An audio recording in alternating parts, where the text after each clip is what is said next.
Welcome back. Election commission of Pakistan ने कह दिया है कि बैलेट पेपर्स की तरसील का काम मुकम्मल हो चुका है। यकीनन एक बहुत बड़ी अचीवमेंट है। 26 करोड़ बैलेट पेपर्स छापे गए हैं, 12 करोड़ 85 लाख वोटर्स हैं। यकीनन बहुत बड़ा मरहला है।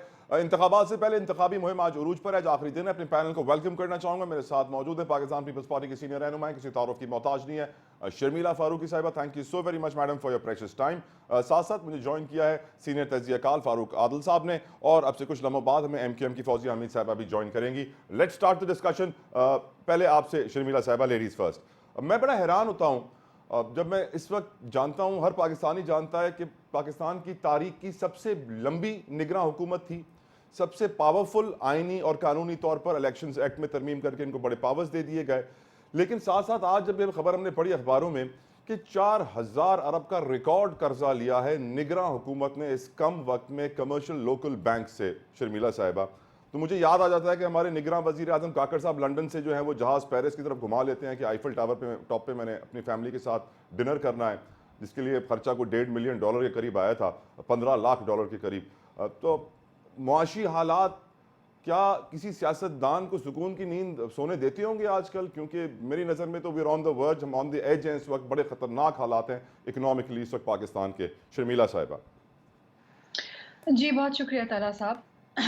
देखिए, जब ये निगरां हुकूमत आई थी तो लोगों ने कहा कि अच्छा जी, अच्छी बात है कि PDM से जान छूटी, फलां से जान छूटी, अब ये बड़ा न्यूट्रल सेटअप है और ये मुल्क को चलाएगा। बीच में ऐसी खबरें भी हमने सुनी जहाँ पर इनकी बड़ी तारीफ की गई कि बड़ा अच्छा चला रहे हैं, IMF का जो ट्रेंच है वो भी आ गया, हर कुछ हो गया, फलां हो गया, IMF भी खुश है, फलां खुश है। लोगों ने ये तासुर फैलाना शुरू कर दिया कि शायद ये जो निगरां सेटअप है ये इतना अच्छा मुल्क चला रहे हैं कि शायद इनको और एक्सटेंशन दे दी जाए। अल्लाह का शुक्र है एक तरीके से कि ये बात सामने आ गई कि उन्होंने तारीख का सबसे ज़्यादा कर्जा उठाया है। देखिए, मुल्क चलाना किसी भी शख्स का या किसी भी ऐसे टेक्नोक्रेट का काम नहीं है। ये मुल्क अगर चलाया है तो सियासतदानों ने ही चलाया है, क्योंकि वो अवाम के वोट लेकर आते हैं और वो जवाबदेह भी अवाम को है। हर 5 साल बाद या हर 4 साल बाद उनको इलेक्शन में जाना होता है।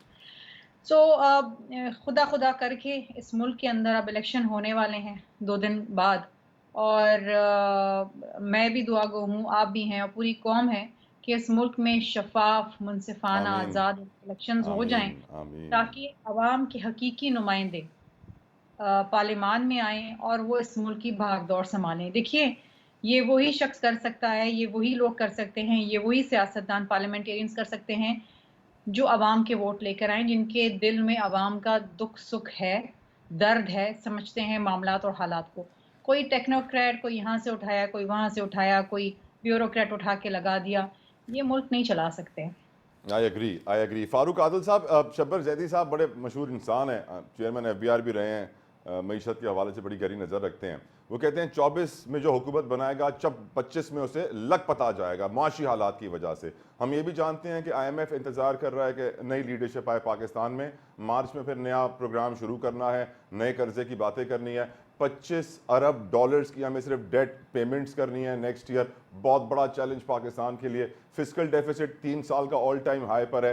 कर्जे 4000 अरब ले लिए हैं निगरां हुकूमत ने। ये मीशत किस तरफ जाएगी? बड़ी खतरनाक सूरत हाल है सर, आप थोड़ी रोशनी डालिए, और आने वाली हुकूमत के लिए कितनी चैलेंजिंग होगी सूरत हाल?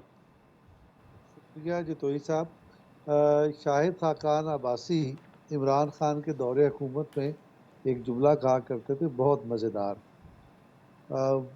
ज़ुबान बंद रखें और काम करें। ये इमरान खान और उनकी हुकूमत के लिए कहा करते थे। शब्बर जैदी के लिए भी मैं यही जुमला कहूँगा, काम उन्हें कोई करना है, नहीं करना ये उनकी मर्ज़ी है, लेकिन ज़ुबान ज़रूर बंद रखें। इस तरह के स्टेटमेंट्स जो हैं रियासत को अदम इस्तेहकाम से दो चार करते हैं। दी इकनॉमिस्ट एक बहुत बड़ा इकनॉमिक जरीदा है, लंदन बरतानिया से शाये होता है, इंडिपेंडेंट है। उसने ये लिखा जब इमरान खान की हुकूमत ख़त्म कर दी गई तहरीक अदम एतमाद के ज़रिए, तो उन्होंने कहा कि पाकिस्तान की मीशत का सबसे बड़ा दुश्मन इमरान खान है, क्योंकि जब मीशत संभलने लगती है ये या कोई स्टेटमेंट ऐसी दे देता है जिससे जो सरमायाकारी करने वाले इदारे हैं या जो भी प्राइवेट या सरकारी, वो अदम एतमाद का शिकार हो जाते हैं, یا پھر وہ کوئی ایسی سیاسی مہم جو ہی شروع کر دیتا ہے جس سے یہ مسائل پیدا ہوتے ہیں. مجھے لگتا ہے کہ شبر زیدی صاحب بھی اس وقت اسی ایجنڈے پر ہیں. انہیں ایسا نہیں کرنا چاہیے. اگر وہ محب وطن ہے، اگر ان کا پاکستان سے کوئی تعلق ہے، تو پھر ان کی ذمہ داری یہ ہے کہ وہ ان قوتوں میں ان کوششوں میں شریک ہو جائیں جو ملک کی اقتصادیات کو مستحکم کرنے جا رہی ہیں. یہ تو شبر زیدی صاحب کے اس سٹیٹمنٹ پہ تبصرہ ہو گیا.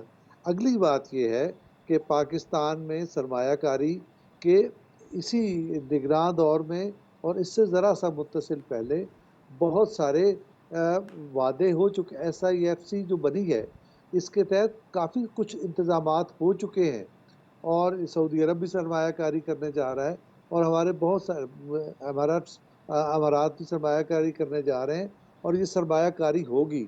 اور اس قسم کی جو سٹیٹمنٹ دینے والے، میں ان کو غیر ذمہ دار نرم سے نرم الفاظ میں کہوں گا. یہ جو غیر ذمہ دار لوگ ہیں، اگر یہ خود پہ قابو نہیں پا سکتے تو ان کے خاندانوں کو چاہیے کہ کچھ عرصے کے لیے انہیں لیکن ملک سے باہر دیکھیں، آپ نے شبر زیدی کے اوپر لمبا تبصرہ کر دیا ہے، لیکن حالات کے اوپر اتنا لمبا تبصرہ آپ نے نہیں کیا فاروق صاحب. دیکھیں، فیڈرل بیورو آف اسٹیٹسٹکس کہتا ہے کہ اگر ہمارا فسکل ڈیفیسٹ 3 سال کی بلند ترین سطح پہ ہے تو سر ہمیں پریشان تو ہونا چاہیے نا. ہمارے قرضے مسلسل بڑھ رہے ہیں. 25 ارب ڈالرز کی ڈیٹ سروسنگ کی پیمنٹس ہر سال اگلے 5 سالوں تک. سر آنے والی حکومت کے لیے بہت بڑے بڑے چیلنجز ہوں گے، اس میں تو کوئی ڈینائل نہیں ہو سکتا. جی تو صاحب، بات یہ ہے کہ یہ سارا کھیل تو کس وقت بگڑا؟ یہ اس وقت بگڑا جب اخبار اور ٹیلی ویژن کی سرخیوں پر چلنے والی حکومت نے اس ملک کی معیشت کو تباہ کیا. اور آگے اب ہم بورنگ کرتے چلے جا رہے ہیں. یہ بورنگ ہونی تھی، اگر نہ ہوتی تو آپ ڈیفالٹ کر جاتے.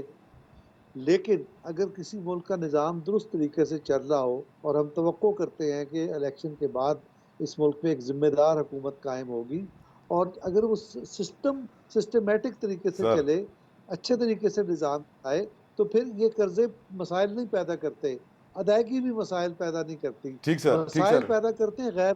چلے میری بات نہ مانے سر، لیکن ورلڈ بینک کے جو کنٹری ڈائریکٹر ہے پاکستان میں، انہوں نے کہا ہے کہ پاکستان کا جو معاشی سسٹم ہے نا وہ کمپلیٹلی فیل ہو چکا ہے. میری نظر میں بھی، میں نے بڑے معیشت کے اوپر بڑی رپورٹنگ کی ہے سر. چوری ہمارا مین پرابلم ہے، اور شاید اگر ہم ڈیفالٹ ہو جاتے تو پھر ہم ایک نئے طور پہ سسٹم بناتے جو اپنے پیروں پر کھڑا ہو سکتا. لیکن اس وقت ہماری بنیاد جو ہے بڑی کمزور ہے. مجھے ایک بریک کی طرف جانا ہے فاروق صاحب، ود یور پرمیشن ایک بریک کی طرف جاتے ہیں. ڈسکشن کنٹینیو کریں گے. بریک کے بعد ایم کیو ایم کی فوزیہ حمید صاحب ہمیں جوائن کریں گے. So don't go any where.